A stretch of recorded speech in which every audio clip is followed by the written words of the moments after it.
There's about 39 million people in the world who are blind.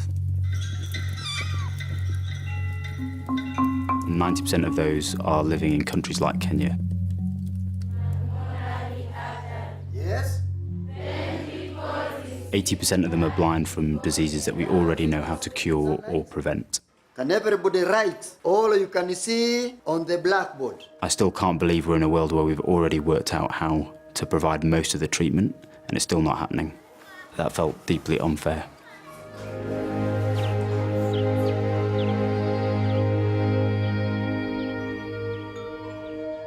I made a decision in my late teens that I wanted to become an eye surgeon.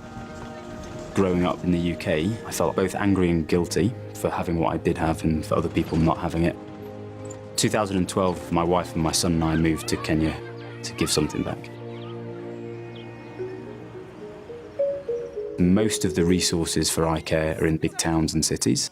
Most of the patients who need access to that are out in more rural areas. So you have this big gap between where provision is and where people who need it are. One of the options is you take the equipment to the community, and that's what we tried to do. All of this heavy, very sensitive equipment, over £100,000 worth of kit, and a team of 15 people, putting it in the back of a van, going on non-tarmac roads to places with no electricity. The impact we were having was still very, very small, and something was going to have to change. Then I thought, it must be possible to recreate all of these tests I'm doing in the clinic, but doing it on a smartphone. Vision testing in itself is quite complex. The idea is to simplify the process so much that anyone can do the test. So in 2 to 3 minutes, I can teach you how to deliver this test anywhere on anyone. And this device here allows you to look inside the eye with the phone. And look how sharp the detail is. That was maybe 30 seconds, and he's already now getting a view of the retina. We don't think of ourselves as a technology company. Everything that we do is built on good people. Teachers in schools, healthcare workers out in the community. They can use a test which will provide accurate, reliable, objective results and share that with the specialist who can make the decision as to whether or not they need to come for treatment.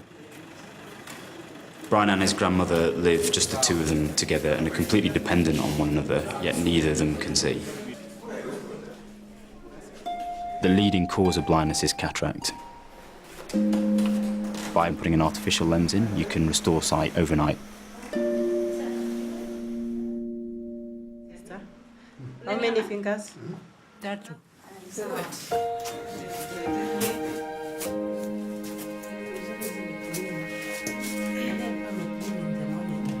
They are able to see. They'll be able to see their children, their animals. Today they are going home, they'll see the food they're eating.